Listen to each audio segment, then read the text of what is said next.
안녕하십니까? 제17회 제주 포럼에 참석해 주신 여러분 반갑습니다. 지금부터 윤석열 정부와 한반도 평화안정 시나리오 세션을 시작하겠습니다. 본 행사는 동시통역이 제공되며 통역을 원하시는 분들께서는 자리에 놓여 있는 수신기를 착용하시기 바랍니다. 한국어 채널은 1번, 영어는 2번, 중국어는 3번, 일본어는 4번입니다. 감사합니다. 세션의 진행을 맡아주실 좌장님을 소개해 드리겠습니다. 좌장님은 문정인 교수님이십니다. 교수님께서는 현재 세종연구소 이사장이시고 동아시아 재단이 발간하는 영문기관지 글로벌 아시아의 편집인을 맡고 계십니다. Ladies and gentlemen, welcome to the 17th Jeju Forum.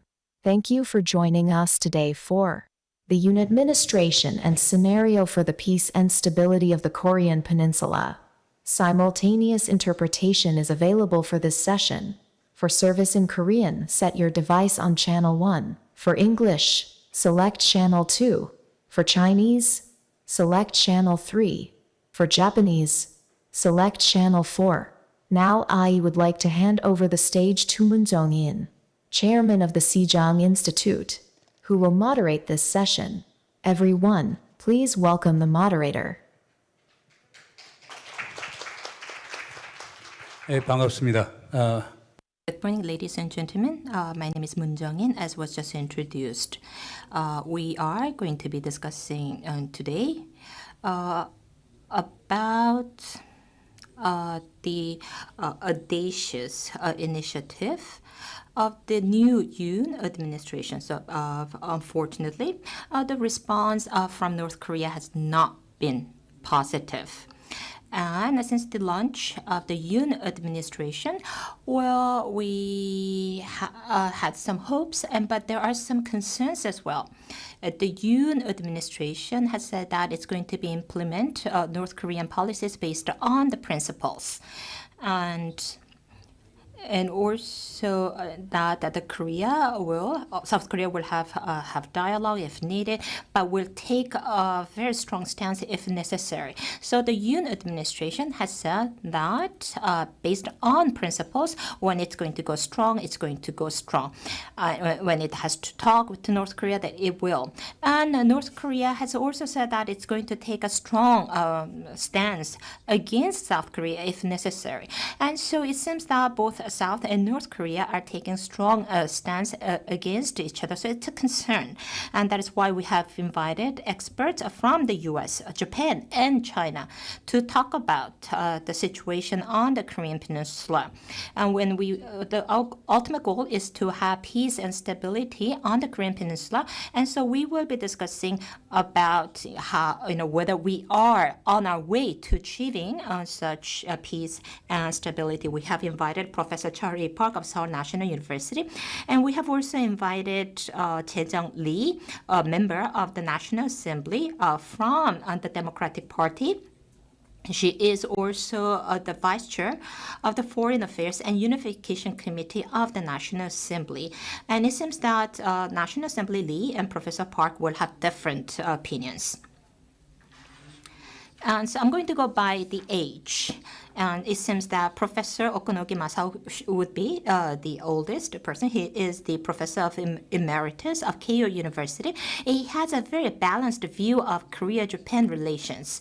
And he has a renowned scholar when it comes to the situation on the Korean Peninsula. So ladies and gentlemen, please welcome Professor Okonogi Masao. And Professor Okonogi has been attending Jeju Forum from the very first forum. So he's been with Jeju Forum for 20 years. So he's a living witness to the history of Jeju Forum. And we also have with us Zhang Tuosong from China. He is a senior fellow as China Foundation for International and Strategic Studies. He has worked at the People's Army of China, and now, as I said, he's a senior fellow at the China Foundation for the International and Strategic Studies. And among the Chinese, that is the Chinese in China, I think he is the foremost expert when it comes to China-U.S. relations. And he is somebody who's always involved in strategic dialogue between the U.S. and China. And also, he is the foremost expert when it comes to Xi Jinping administration's policies and strategies towards Korea and the U.S. Here, okay. 우리 장투성 선생님. And Zhang Tuosong has joined us for the forum several times. And Jae-jung Lee, she is from Democratic Party. This is her second term. Her district is Anyang. And as I said, she's the vice president of the Foreign Affairs and Unification Committee. She's a very active person when it comes to the diplomatic issues. And she's quite busy dealing with the diplomatic issues involved the U.S., China, and Japan, and others. And we also have with us Mr. John Hudson. He is the national security correspondent of the Washington Post. He has just flown in from Kiev of Ukraine to Jeju. And this is his second attendance to Jeju Forum. He has a special affection for Jeju, and he's written excellent papers about the Korean Peninsula. So let's give it up for Mr. John Hudson. The least라고 하는 표현인데. In English, there's a phrase called the last but not the least. And he is older than Jae-jung Lee. But politicians, you have to put politicians first. So I think Professor Park would have understood this. Professor Park used to be the Dean of Graduate School of International Studies at Seoul National University. And he is also the head of the Research Institute of International Studies. And he has received a PhD from Columbia University. And he also was a member of the Transition Committee of the Yoon administration. And he, when a policy delegation was sent to Japan, he was the vice head of that delegation. So he does know quite a lot about the Yoon administration policies on Japan. And we have to finish by 12:10. So we have about an hour and 20 minutes. So I was going to give each person about 10 minutes. But that means we are going to be listening to 50 minutes of presentation. So my apologies. If you could, shorten your presentation to 5 to 7 minutes, because I want to have more time for panel discussion, or also more time for questions and comments from the floor. So Let us hear what is the American perspective on Yoon Suk-yeol policy on peace and stability on the Korean Peninsula. Let me invite John Hudson, who is the youngest member of our panel. Okay, voila, John. Thank you very much. I appreciate that. An American's perspective, well, what I can say from talking to a lot of U.S. officials about how they approach the idea of peace between South Korea and North Korea, behind denuclearization. The Biden administration's perspective right now, publicly, of course, is dialogue and engagement, and without any conditions, they will talk. That is the public position of the Biden administration. When I engage with the Biden White House, my understanding is that they believe that they don't actually believe that dialogue with North Korea is going to result in the denuclearization of the country. But they do believe that pursuing dialogue is good for America's military alliance structure in East Asia, and that it is also good to be seen as pursuing. And so I'm not saying that they are not trying to broker engagement and dialogue, But they, probably the way that they would say it is they don't have any illusions about the prospects and how difficult this it is going to be after so many administrations have failed and tried with this. And so their core goal, of course, and everyone knows the different power players involved, but it's been no secret that Kurt Campbell has been a particularly powerful and important person when it comes to East Asia policy for this administration. The first and foremost goal is countering China, and that is the goal of this administration. And when it comes to looking at the problem of North Korea, so much goes through that prism specifically. What they have realized is it's never been more important to have a strong U.S.-Korean relationship. It's never been more important to have a strong relationship with the Quad and other countries that are not necessarily allies, but the countries that are partners. And from that perspective, it's very important for the United States to be seen as a constructive actor in East Asia and a constructive actor when it comes to the preeminent security crisis related to North Korea. And so what I have seen from an American outlook when it looks at the Yoon government, it's been extremely positive about the Yoon government's approach, which has been also supportive of dialogue. And obviously the prospects for peace are very gloomy.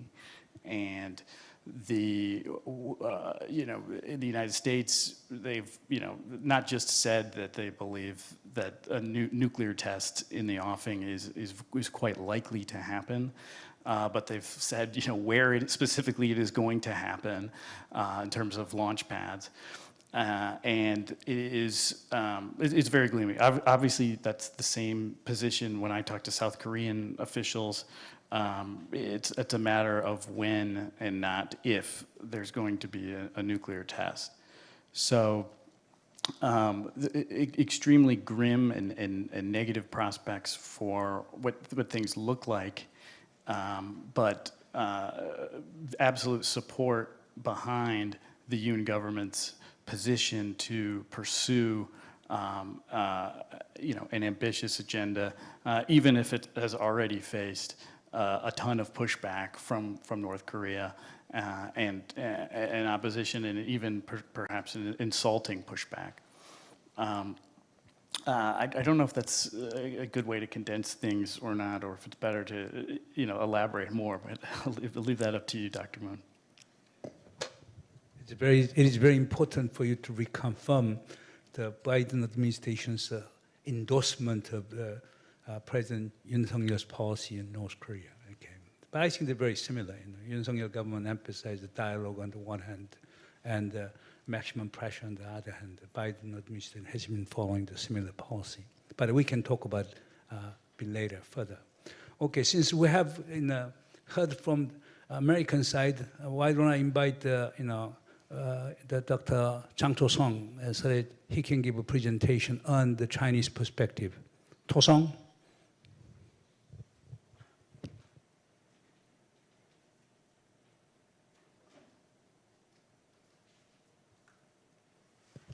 To-sung, can you hear? It's your turn. Yes. Thank you. Please Thank go you, ahead. Chairman. 5 to 7 minutes, okay? I would like to make 3 main points on this subject. Number 1, current situation on the Korean Peninsula. The situation on the Korean Peninsula has been worsening since 2020 and now reached a new critical point. First, a new nuclear crisis could emerge on the Korean Peninsula if North Korea conducts a new nuclear test. This year, the DPRK has conducted nearly 20 rounds of missile test launches. the US and the ROK responded with various military exercises, including the large-scale joint military drills. It's foreseeable that once North Korea conducts a new nuclear test, a nuclear crisis will emerge instantly on the Korean Peninsula. Second, the likelihood of a contingency between the North and the South is rising following the further deterioration of their relations. Third, the new DPRK declaration on its nuclear policy has increased the risks of a crisis outbreak and escalation on the Korean Peninsula. Fourth, with the deterioration of China-US and US-Russian relations, it has become more difficult to prevent and control a crisis on the Korean Peninsula, and the regional strategic stability may suffer more damage. In sum, till now, under the background of China-US, Russia-US relations deterioration, both the DPRK's action and the US and ROK's reaction has worsened the nuclear missile situation in the Korean Peninsula. If they can't change the negative interaction formula, the situation will be worse. Number two, about Yoon government's policy.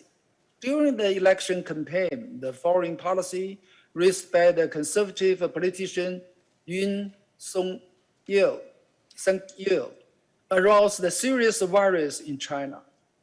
China felt the tendency of Yoon's foreign policy was to choose sides between China and the US by comprehensively strengthening the ROK-US alliance and to adopt a hardline policy on the DPRK. Some of his criticism on the Moon administration's China policy and the DPRK policy, his announcement that ROK may join the Quad and increase the deployment of the THAAD, as well as the interest in strengthening the security cooperation among the ROK, the US, and Japan, have made the Chinese worry that if he is elected, China-ROK relations may face serious difficulties. However, after Yoon became president, its administration's formal foreign policy announcements and diplomatic activities show that he has adopted a more cautious approach on his China policy. So far, on some security issues that most worry China, Yoon administration has either not taken action or has toned down its rhetoric and moved slowly. And he has also expressed his desire to maintain cooperation, especially economic cooperation with China. As for his new policy toward the DPRK, especially its audacious plan, although it has some improvement, it is still similar to Lee Min-park's nuclear-free open 3000 policy. Looking into the future, in the context of the serious deterioration of Sino-US relations and the continuing rise of the risks of the DPRK nuclear issue, there are still great uncertainties in the future direction of Yoon administration's China policy. I hope both China and ROK can proceed from the long-term strategic interests of the two countries to overcome such uncertainties and maintain healthy development of the bilateral relations. Number three, how to overcome the current crisis situation. My proposals are as follows. First, at present, the top priority of the countries concerned should be to conduct crisis prevention striving to prevent another nuclear crisis or any other emergencies on the Korean Peninsula. To this end, all concerned parties, especially the US and ROK, should take positive measures to encourage the DPRK to return to the negotiation table as soon as possible. And China-US should try their best to resume bilateral talks on Korean Peninsula.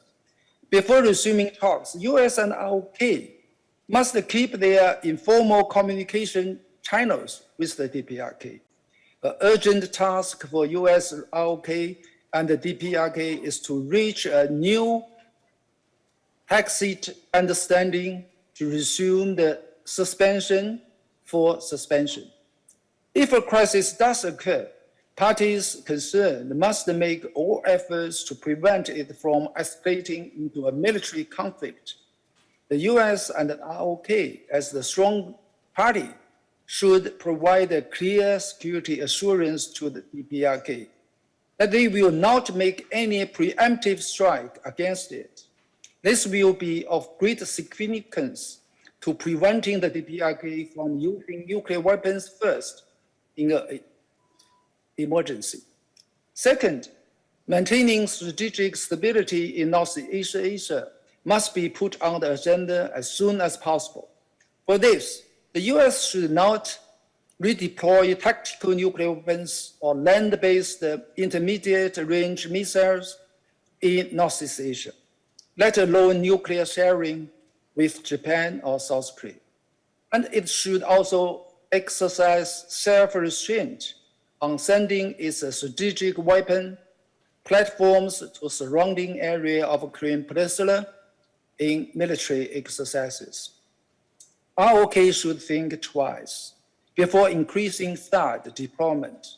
On this issue, maintaining and strengthening security CBMs remains the effective way to manage the serious difference between China and ROK.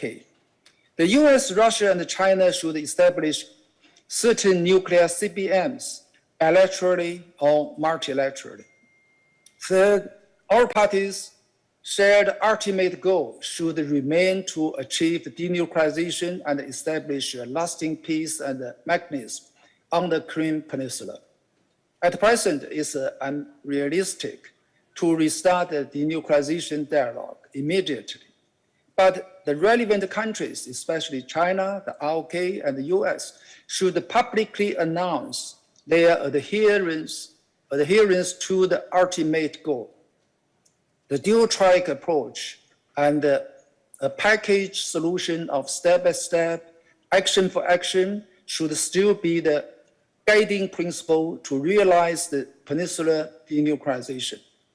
The UN Security Council may wish to consider providing humanitarian assistance to the DPRK by lifting some sanctions and make it clear that if the DPRK wishes to restart the denuclearization process, it would further consider gradually reducing the sanctions and the relevant reversible provisions. Think tanks in China, US, the ROK, and the DPRK could conduct joint research on the roadmap for the denuclearization of the Korean Peninsula in advance, making important preparation for the resumption of denuclearization negotiations by governments concerned in the future. To jointly send an end the war declaration is still an important pathway to restart dialogue and maintain peace and stability on the Korean Peninsula. I'll stop here. Thank you. Thank you very much for your excellent presentation, Dong-sung. Okay, now we'll turn to Professor Okonogi Masao. Okonogi Sensei, dojo.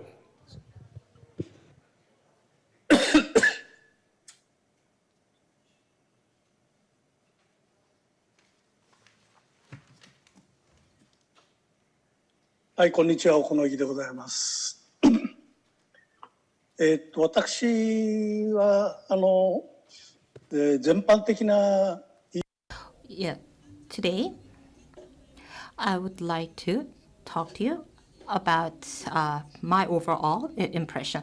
Let's look at the denuclearization of North Korea. I think it's a very difficult situation because North Korea is developing nuclear weapons, and their delivery means to maintain its regime. And Kim Jong-un has already failed to make a deal with President Trump in Singapore and in Hanoi. And last January, that is January of 2021, there was the 8th Congress of the Workers' Party of North Korea. And North Korea clarified its policy not only to convert missiles to solid fuel, but also develop tactical nuclear weapons and multi-warhead ICBMs.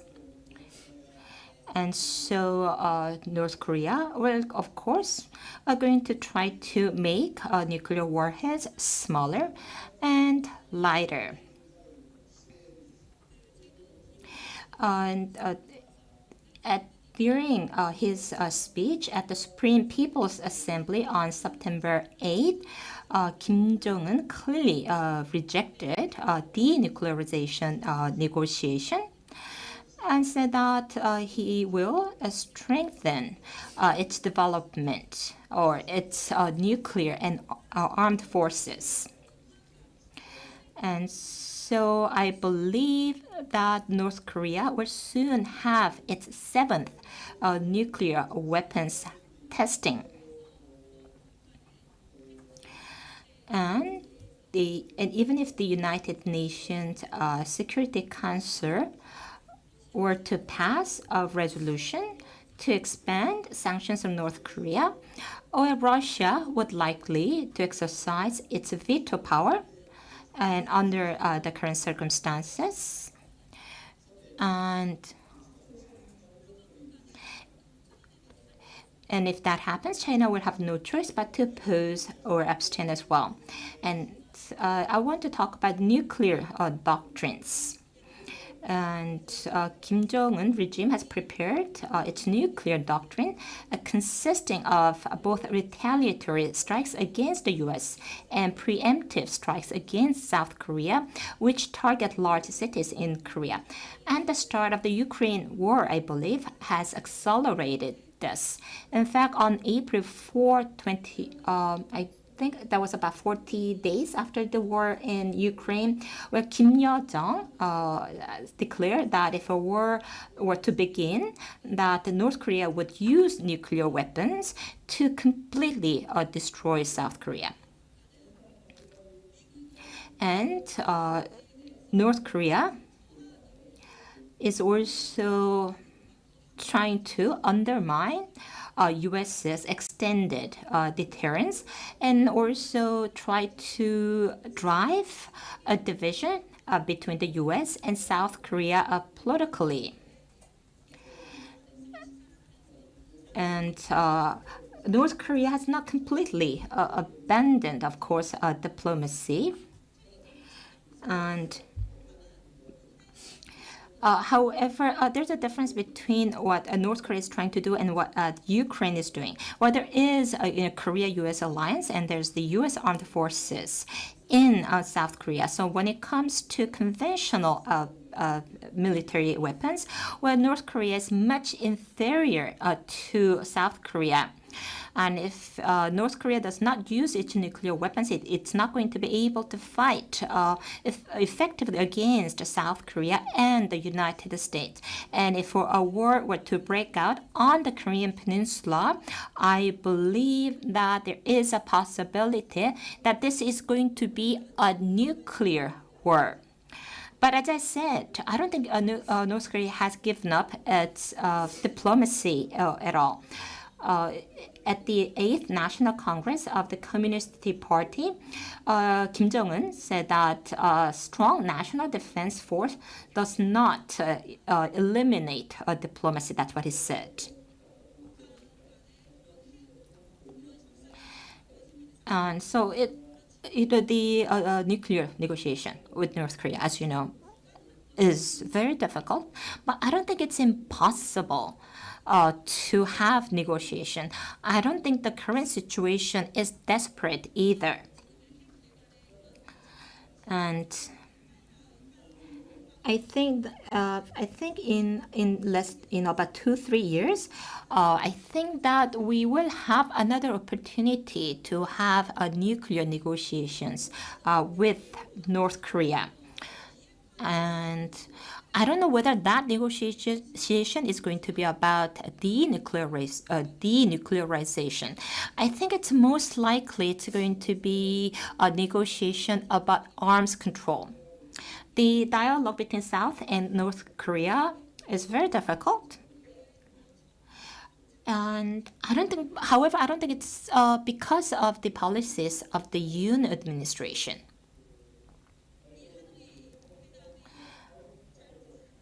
As you know, Hanoi was not successful for North Korea, and President Trump did not give anything to North Korea. And as for the liaison office, in June of 2020, as you know, it was completely removed or closed down. So I think that it's going to take about 2-3 years before any negotiation takes place between the U.S. and North Korea. And I think who the next president in the U.S. is going to be very critical.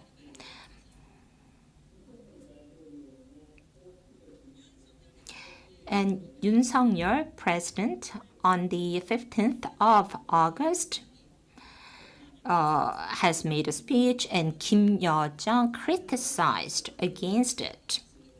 If you are put into power, you work hard for 2-3 years. That's what Kim Yo-jong said.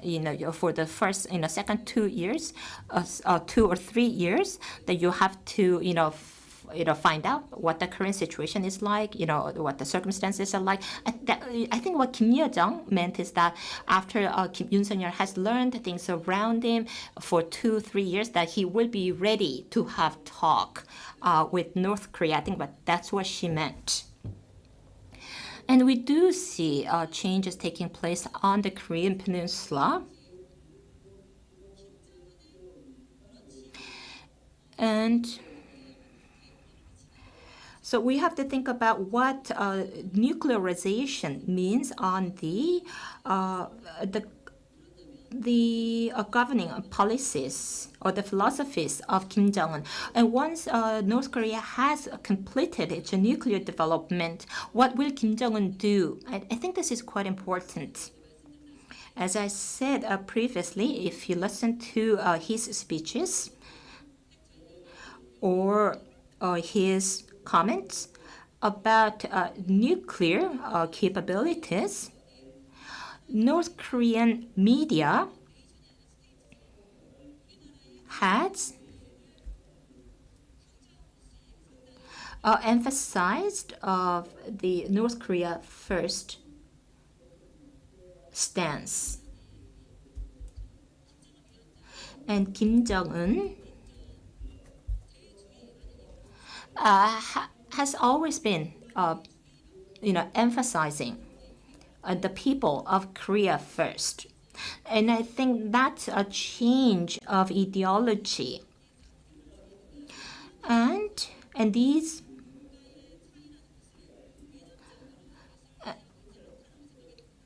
and I believe that there's some sort of a conceptual manipulation taking place. If you look at the future scenario, well, there's a talk about two Joseon and about two countries of the two Koreans, and whether North Korea, it seems that North Korea is prepared to accept two Koreas. So with that, I would like to conclude my remarks. Thank you. 섬세한 북한의 Thank you. That was a very observant presentation. Professor Park, how do you think we can achieve peace following the Yoon Suk-yeol administration's policy? Do you want me to speak in English or Korean? I thought that many people understand English, so I'll just speak in English. First of all, let me have a caveat first. I'm speaking as a private intellectual, not representing Yoon government at all. I didn't get any guideline from the government at all. And I will confine my story on the Korean Peninsula question. As you know, the overall vision of the Yoon Suk-yeol government is to make Korea globally proactive, a pivotal state. But I'll just confine my story on the Korean Peninsula issue. So there are some argue that after the Yoon government came up, this government took a very hardline policy against North Korea. But I would say that it is a shift from idealism to realism rather than a hardline policy. Because when you overview the previous government's policy toward North Korea, this is my personal observation. One, kind of the Moon government focused on preventing another war on the Korean Peninsula by pursuing a peace and cooperation with the North Korean regime, which is much more anti-war, peace-oriented policy, 반전 평화. But instead, the Yoon government is trying to focus on continue to denuclearizing North Korea. It's 비핵 평화. So without denuclearizing North Korea, actually peace on the Korean Peninsula is not sustainable. It's not predictable at all. So how to continue to work on denuclearizing North Korea should be a priority. So that's the difference from the previous administration. So making peace much more sustainable and predictable is the kind of the goal to pursue. And second, the previous administration tried to accommodate North Korean requests and needs, and even to an extent of taking an appeasement policy toward North Korea. But Yoon government is going to take a much more principled approach toward North Korea. We called it as a 당당한 외교. It does not necessarily mean that we take a very hardline policy, strong policy toward North Korea, but we have to keep principles and then keep Korean sovereignty and interest as it is, rather than just a kind of succumbing to North Korean request. And third, possibly the previous administration was willing to help North Korea to survive and prosper.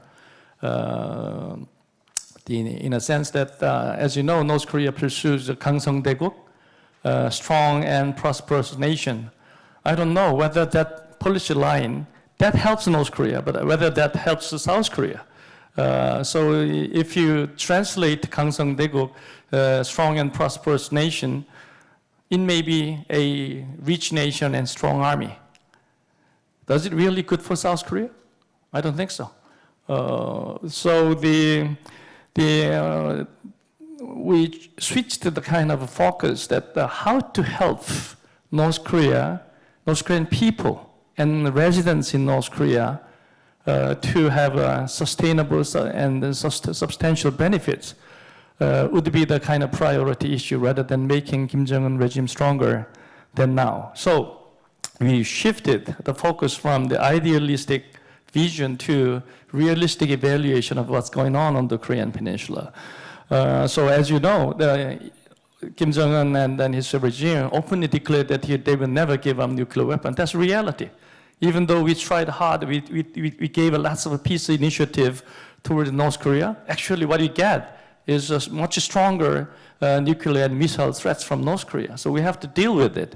So but knowing that, we know that the denuclearizing North Korea is not so easy. But still, we should never give it up. The goal of denuclearizing North Korea, and that should remain as an ultimate goal to pursue on the side of South Korea. And And we know that the North Korea is not likely to give up nuclear weapon very soon. So then, if that is the case, we will take a kind of it as an ultimate goal. But immediate concern for us is how to strengthen our defense posture toward against the North Korean threat, because we are exposed to North Korean threat, and without equipping all the tools and means to cope with the North Korean threat.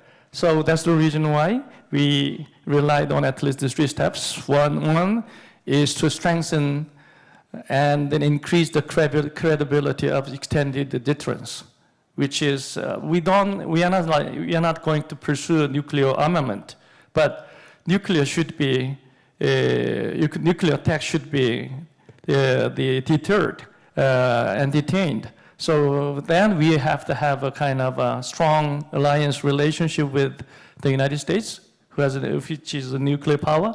So extended deterrence, covering defending and protecting South Korea from North Korean nuclear attack, relying on the United States is the first step we are taking. So next, and normalizing ROK U.S. alliance is the step to take, because our understanding is that the defense posture on the basis of alliance has been weakened a lot during the previous administration.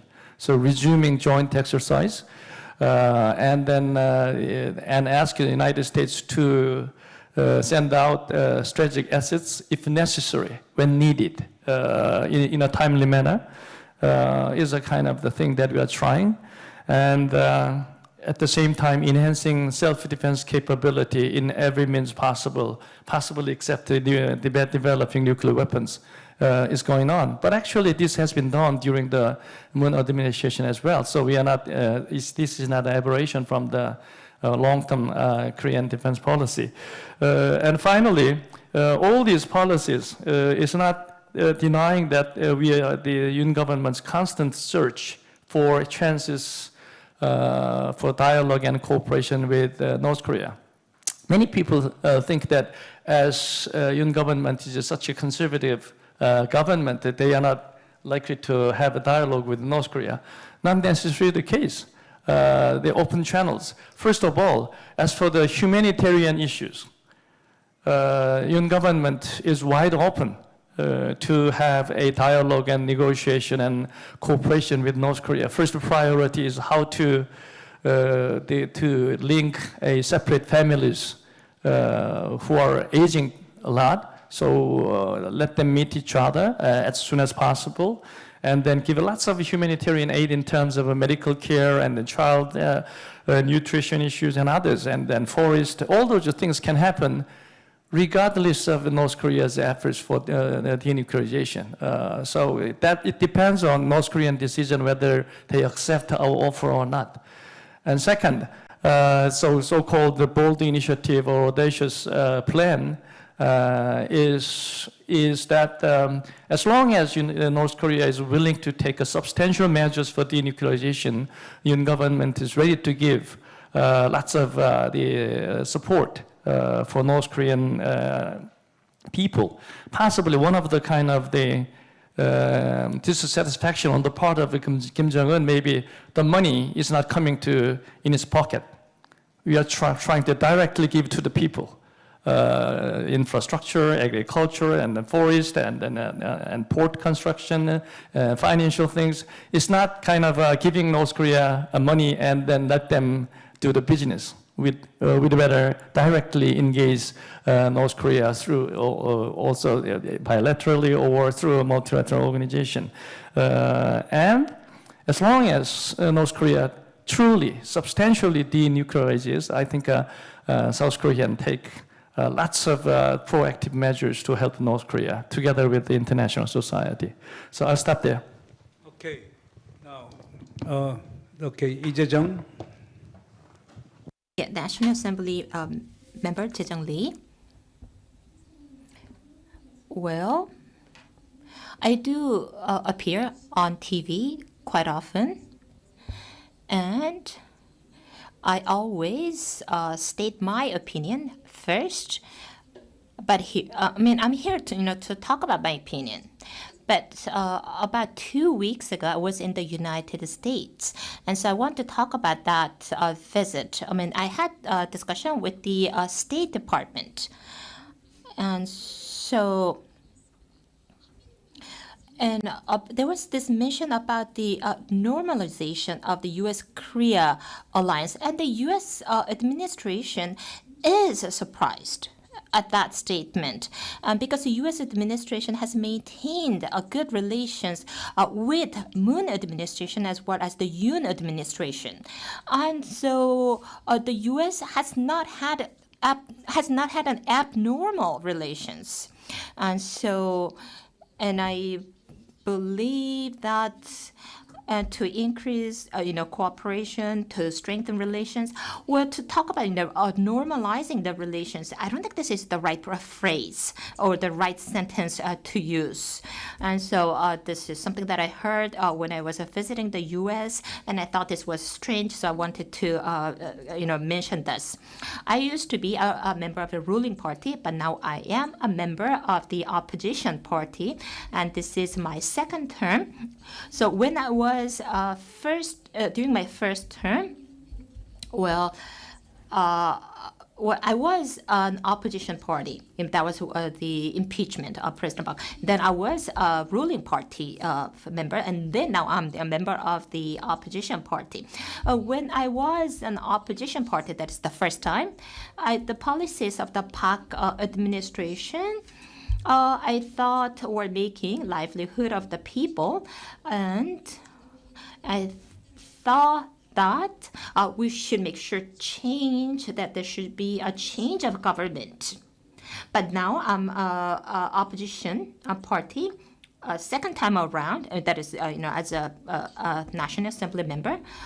Well, and I'm also a member of the Foreign Affairs and Unification Committee, and I believe that diplomacy and the foreign affairs, this is essential for the survival and this of the Korean people, and I want Yoon Suk-yeol government to succeed, because this has a direct impact on the survival of the people.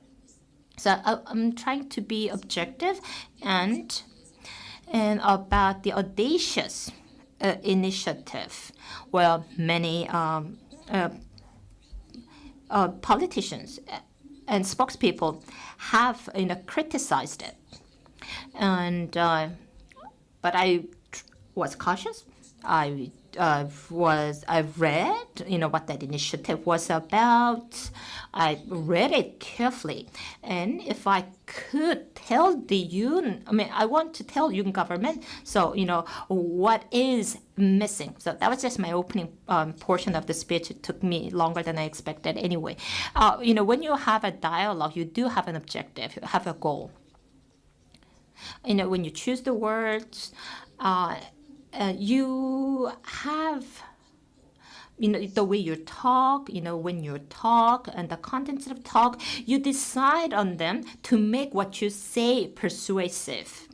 But if you look at the audacious initiative of the Yoon government, there are so many things that I think are lacking.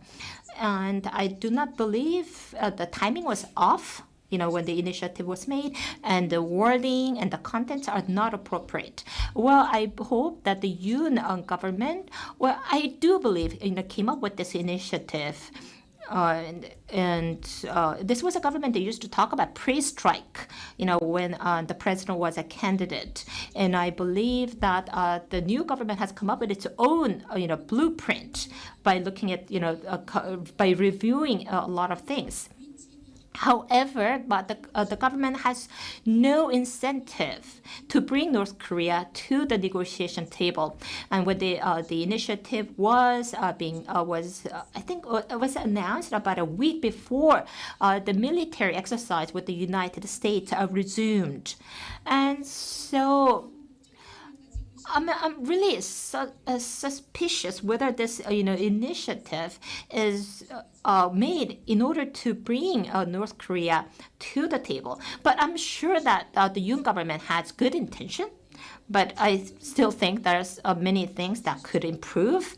Or the South-North Korea relations is worse than it used to be back then, 2017.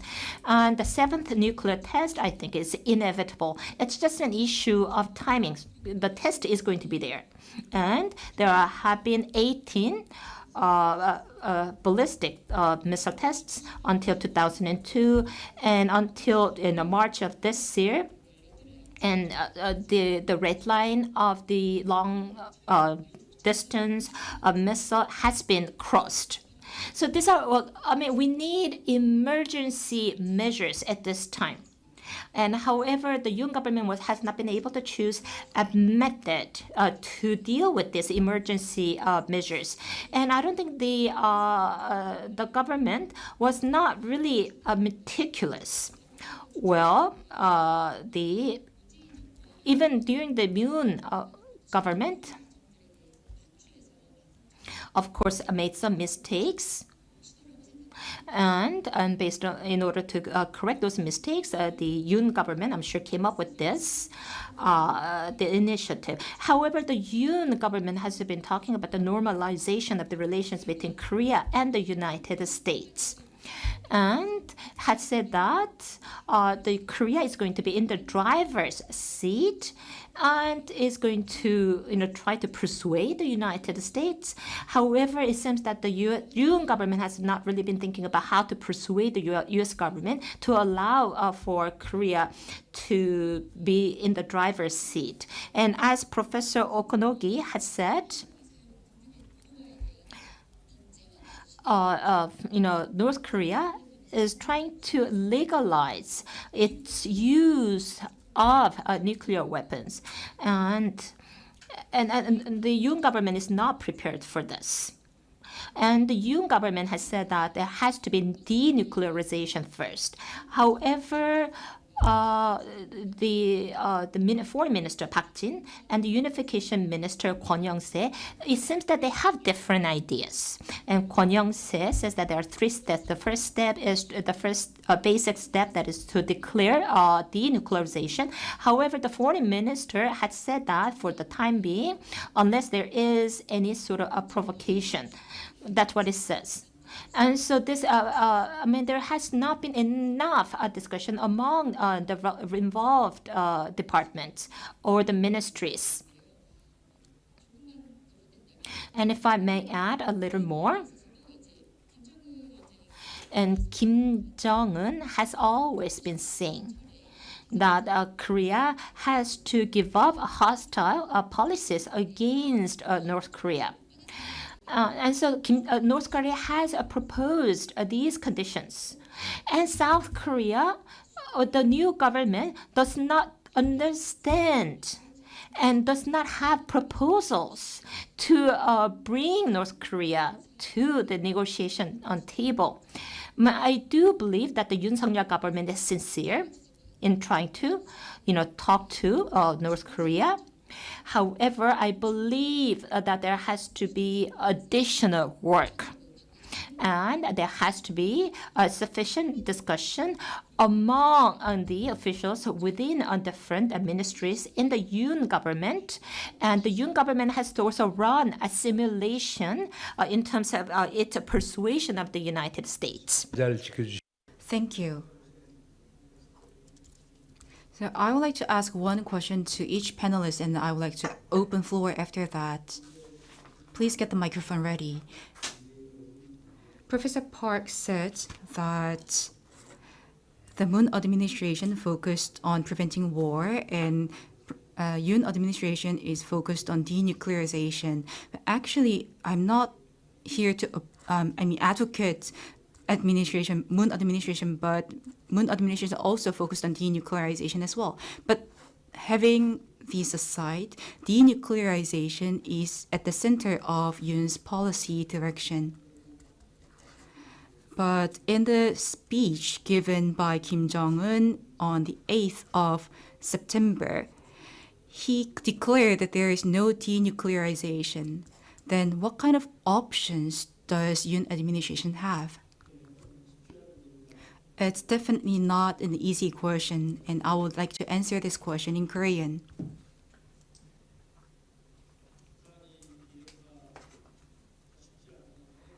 It is difficult to denuclearize the North Korea. All the experts agree so. We were inherited with such a negative legacy. I think in the early phase of the Moon administration, meaningful attempts were made.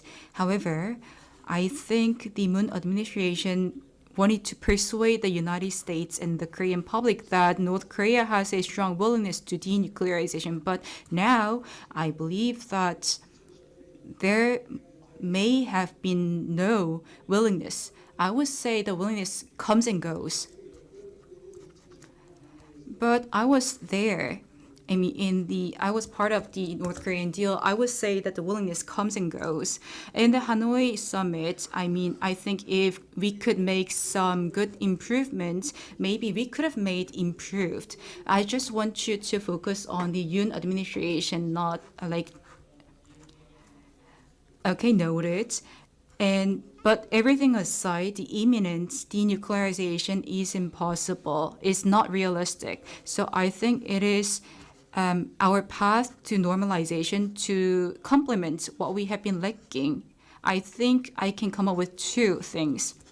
I think the cross alliance got weakened. The defense posture must be kept strong in order to make sure Korean people can feel safe. However, the nuclear capability of North Korea is getting only larger, and North Korea is saying that it will not denuclearize itself, but just blind pursuit behind peace against this backdrop is not realistic. Okay, that being the first point, what is your second point? No, then it is not to say that the administration will not engage in dialogue. But when we conduct dialogue, rather than empowering the North Korean regime, we have to make sure that the denuclearization should take place in the form that helps the residents on the Korean Peninsula. But that was a policy line in the Lee Myung-bak administration and Park Geun-hye administration. Mr. Lee, do you think it's plausible helping North Korean residents rather than North Korean regime, separating this regime and North Korean residents? Do you think this is possible? And also, when it comes to alliance, the Moon Jae-in administration also made a lot of military expenses. We partially limited the U.S.-Korea joint military exercises, but I feel like you are criticizing Moon administration. And I was told to add one more thing. You mentioned that the normalization of the Korean alliance is a weird thing, but the experts I talked to agree that the Korean alliance got weakened. The Moon Jae-in administration said no to the enhancement of the beefing up of the defense structure. Okay, noted. Then Ms. Lee, can you just briefly answer? Then I'm going to be asking a question to John. Well, North Korea, its regime is isolated. So how can you distinguish between the people and the regime? And so if you do take any negative actions against the government, well, that impact is going to be experienced by the people. Well, that's North Korea. And the U.S. government. The U.S. government had, has some sort of intention, and the South Korea was not accept the intention of the U.S. However, the U.S. government does not think that way. Of course, the experts they would do their own assessment, they would have their opinions anyway. But the U.S. government, I think, said that a few months ago, and the U.S. officials that I have talked to are not. They don't want the Yoon government not to talk about normalization, and they're talking about this because they do have high hopes or the expectation. So in terms of rhetoric, I think that's a wrong rhetoric to use. On the Korean Peninsula in 2017, now we are really concerned about grooming crisis in 2022. We used to say that May crisis, July crisis, and some people say that September or October when North Korea, if North Korea undertakes seventh nuclear testing. How would you compare 2017 and now? I think the main way that I would compare them is previously it was a real serious concern, and a huge amount of uncertainty was the U.S. position. President Trump was saying things that had never been done by a U.S. president before. And the rhetoric started from out of the gates extremely hot. And no one quite knew whether this was an act or whether there was something serious going on. And then, of course, it transformed into one of the most concerted and elaborate diplomatic efforts to denuclearize North Korea that the U.S. has ever engaged in. Meetings, a string of meetings that had never occurred. So much engagement, so much to cover from a diplomatic standpoint. Now we are in a more, North Korea was always the X factor. It was the opaque regime that no one knew exactly how they were going to act, and the U.S. was sort of the familiar actor. Now we're back to a more familiar state where you have a sort of traditionalist U.S. government approach.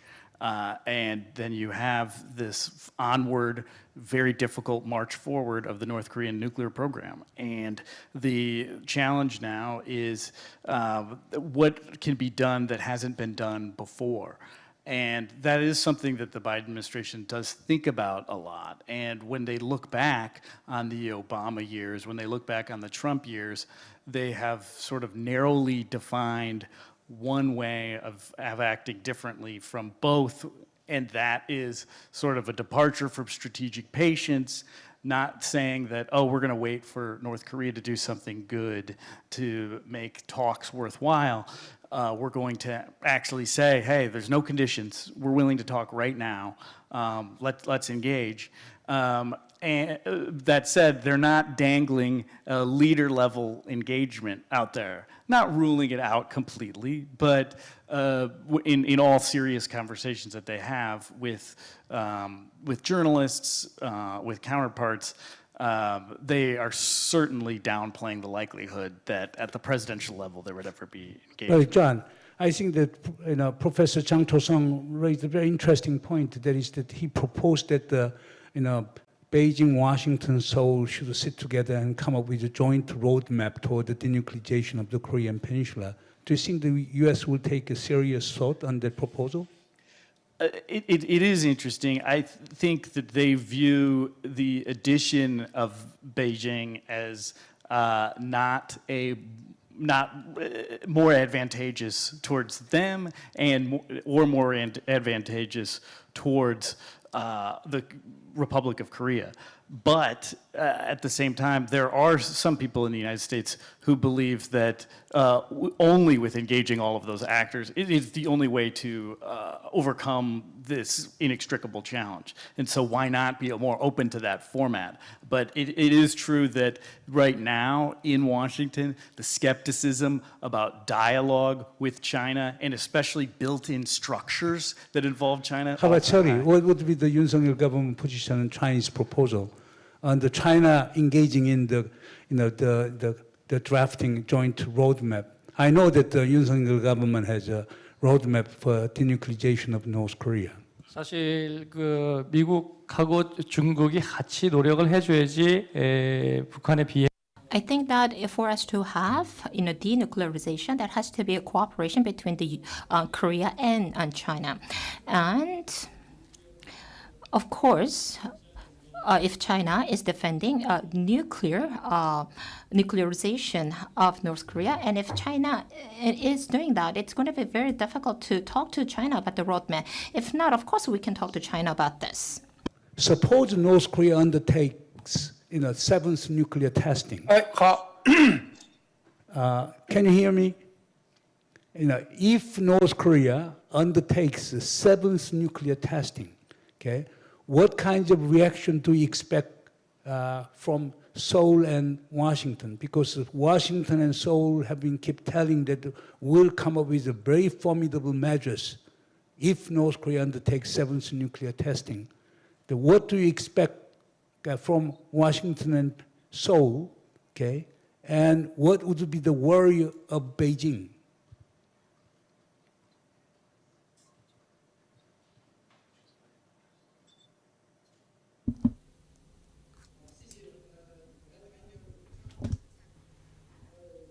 Thank you. First of all, about the roadmap. When it was in 2017, I had a good dialogue. We had a good dialogue with Korean think tanks. We could manage to create a lot of consensus. Actually, it was in 2019, and in 2021, Korea, China, and the United States think tanks came together and conducted a very fruitful dialogues. This also created a lot of consensus and understanding between and among these three countries. And the basic principle is basically to track policy, the giving up on the nuclearization or nuclear weapon is not a precondition. We just go for the two. And we wanted to invite North Korean think tanks to the table as well, but we couldn't make it happen. Anyhow, we have a lot of challenges when it comes to North Korean denuclearization, and historically we saw a lot of failure cases when it comes to dialogues and conversations. For future success, I think we have to create a roadmap which can encompass diverse possibilities.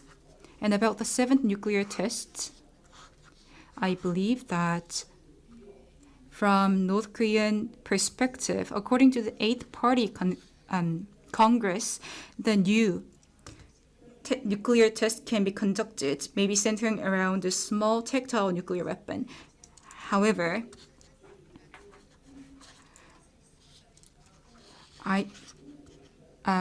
thinking why North Korea didn't conduct nuclear tests so far, I think that is because it is a very risky activity and behavior, because North Korea also know that they will be faced with very stern response from all the stakeholders in the global arena.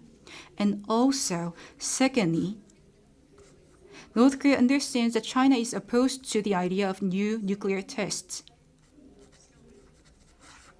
China was concerned that there was a concern about the ICBM test, and as for China, China was concerned for the nuclear test of North Korea. The 20th Party Congress was held in China, and before that, considering the relations between North Korea and China, we believe that the North Korea will be a little bit cautious because the 20th Party Congress of China is imminent. And after the Party Congress is over, G20 APEC summit meeting, G20 or APEC summit meeting would take place. Through this summit, in offline setting, I hope that we can have a face-to-face conversation. I think face-to-face conversation will help us create a good negotiation to contain crisis and prevent crisis on the Korean Peninsula. If the two superpowers can engage in dialogue especially, this will be very meaningful in preventing a new crisis from occurring on the Korean Peninsula. And one more thing, because of the COVID-19, the communication between North Korea and China is also seeing big difficulties. The Chinese ambassador to North Korea, because of the country lockdown, couldn't actually visit North Korea. And lately, I don't know if he actually got there, but recently I hear that physically we can go there now. If the ambassador can actually visit North Korea, I think this will help us have stronger and strengthened conversation with North Korea, and we will have a dialogue regarding nuclear as well. China's stance is obvious and will not change. China is opposed to nuclear test of North Korea, and I think we do have some time to make make efforts to stop another nuclear test, and also about the joint military drill between Korea and the United States. You talked about the normalization of alliance, but I don't agree. In 2018, I think the situation on the Korean Peninsula got a little bit relaxed because the joint military drill between the United States and Korea were stopped. And back then, North Korea also stopped their nuclear tests. And I think this constituted a big step forward. Unfortunately, North Korea is conducting missile tests, although not a nuclear test yet. And at the same time, from South Korean side, the joint military drills are being conducted. So I hope that new negotiation or agreement can be made to stop both of the activities on the Korean Peninsula. This will help the situation on the Korean Peninsula and prevent it from getting worsened.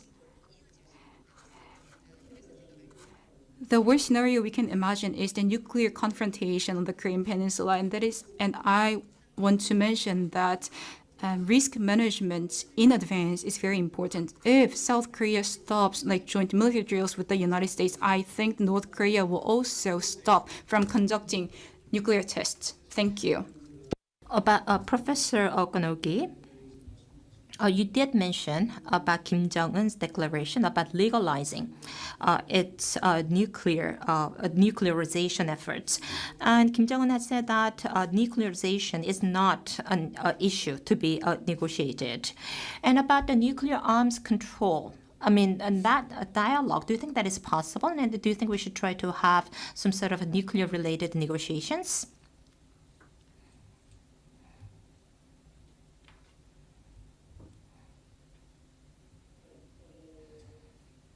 Yes.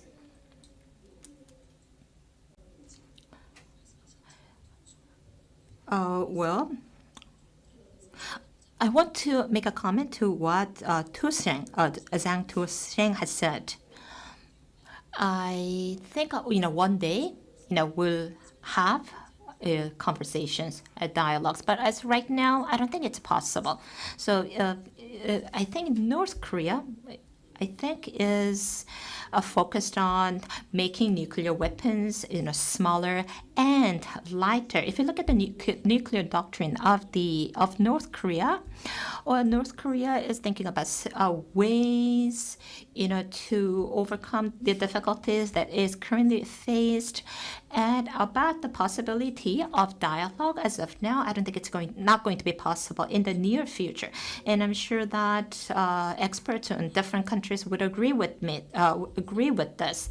Of course, people want to have negotiations with North Korea, but North Korea is I think more ready to talk about arms control or the CBM negotiation in 2-3 years later. I think that's what North Korea is thinking. However,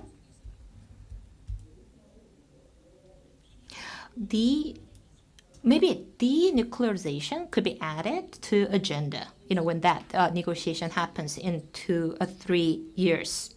And if, negotiation progresses properly, I think maybe denuclearization could be chosen as an ultimate goal. And so, yes, we could have arms control dialogue and CBM dialogue with North Korea, but that's, sometime later, not now. And as I was talking about audacious initiative, I pointed out a few things. And I think this is somewhat related to the U.S.-Korea alliance as well. I think we have provoked North Korea by saying denuclearization of North Korea instead of denuclearization of the Korean Peninsula. When we were having have been officially using denuclearization of the Korean Peninsula. And so I wonder why this terminology changed in the denuclearization of North Korea instead of denuclearization of the Korean Peninsula. And I think that there's no policy alignment between the U.S. and South Korea. And I think there could be, as I said, I visited U.S. and I've talked to the State Department official that I have actually met with Victor Cha, who is now an academic, and I should not really, talk about what he said, but you know who Victor Cha is. He has talked about North Korean collapse, and he has said some things that would be quite difficult for us to embrace. But he was also a very strong critic about Trump administration's policy towards North Korea, and he has done some analysis of the past 20 years, and he said that sanctions did not work. So sanctions was not effective. And he said that that's not his personal opinion. He said data shows that sanctions did not work. And dialogue, well, of course, dialogues did not ultimately solve the problem, but what the data shows, according to Victor Cha, is that the advancement of the nuclear weapons began in North Korea when there was no dialogue. So so the utility of dialogue exists. Well, Victor Cha has said something, said this, which is, quite surprising. And I think the reporters will be very surprised to find this. So his report is going to be issued soon. And I think that you would find that report quite interesting. Thank you. I think I did a poor job as a moderator. I think we have only 4 minutes left. I want to take 1 or 2 questions from the floor.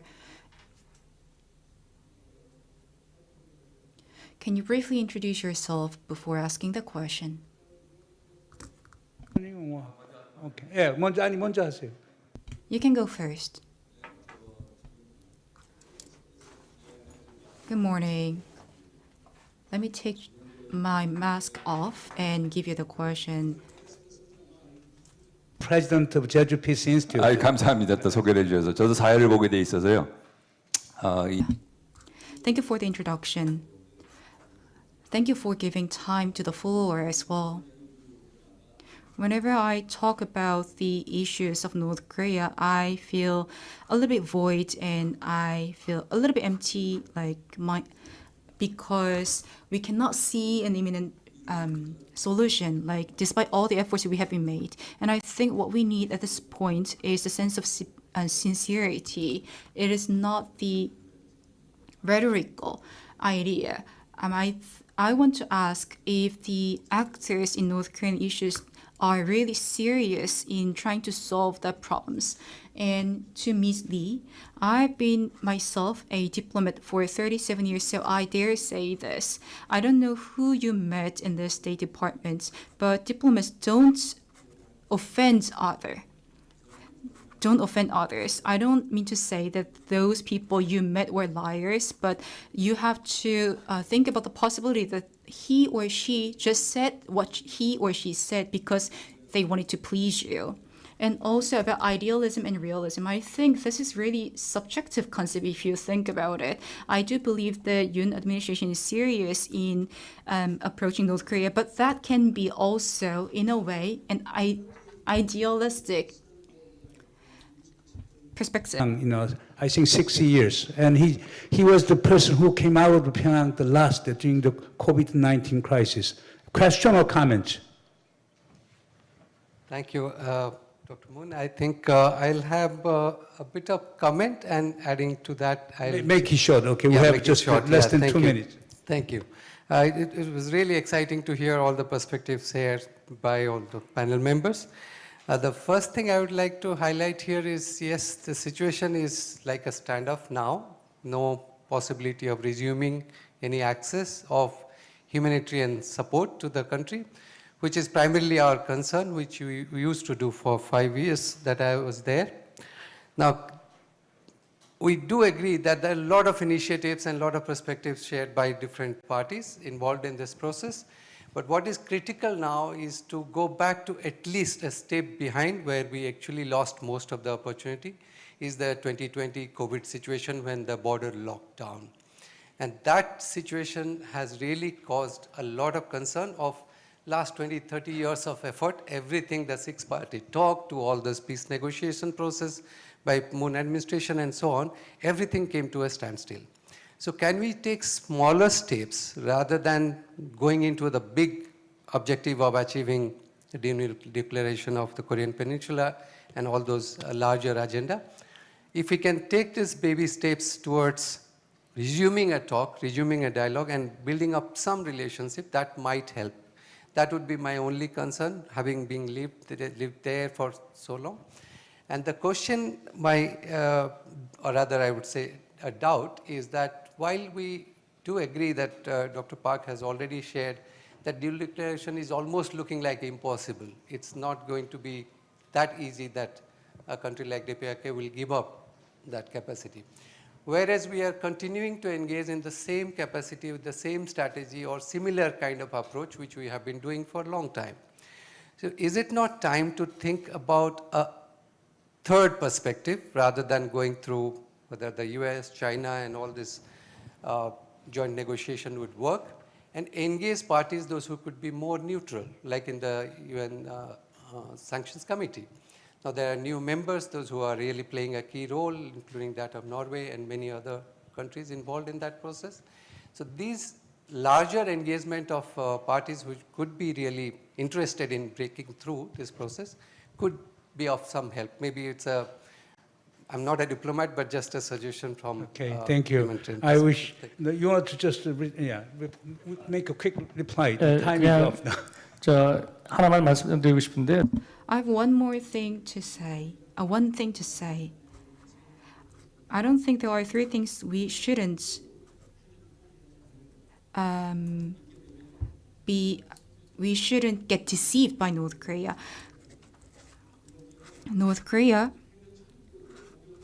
say that it will not give up North Korea. If we just believe in that statement, we just admit that North Korea would be a nuclear state, and North Korea says that it will not make a first attack, but we shouldn't believe that. And third, denuclearization cannot be a solution. Arms control can only be a strong solution. Some say so, but this will deny all the efforts we have been making so far. So we shouldn't be fallen into these three traps.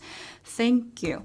Kiev, Ukraine, and you're heading for Washington this evening. And thank you very much for coming. And also, Professor Jang Cho-sung and Professor Okonagi Masao, thank you very much for your continued support of Jeju Forum and participation in the forum.